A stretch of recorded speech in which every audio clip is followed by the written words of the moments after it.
Good morning and welcome to today's verse. To God be the glory. What a great day it is today. Today's verse comes to us from the Gospel of St. John, John chapter 16, verse 28. And it says this, the Lord speaking, says this, I came forth from the Father and have come into the world. Again, I leave the world and go to the Father. The resurrection proves Jesus' claim to be the Messiah. And in one brief statement, Jesus gave the whole plan of salvation. He says, I came forth from the Father and have come into the world. It speaks to the incarnation, God in human flesh. He was not conceived of Joseph and Mary, but came forth from the Father. He didn't just begin to be in Bethlehem. He always was and always shall be. He is God. He was born of a woman just like any man.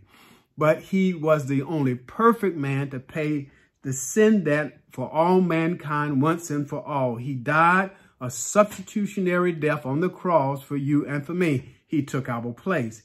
He says, I leave the world and go back to the Father. It speaks to the resurrection. He rose from the dead and ascended back into heaven. He came from God the Father and went back to God the Father after he completed his redemptive work for you and for me.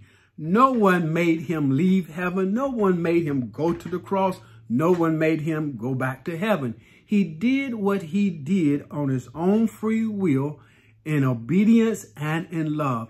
In obedience and love for the Father and his great love for you and for me. Selah, think about this.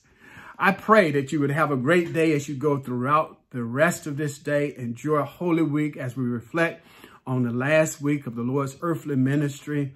And then Resurrection Sunday, I pray that you would have a great, great Sunday celebrating our great God and King. To God be the glory for the great things he has done. I pray that you would tune in again tomorrow. Yes, as we consider today's verse. Amen.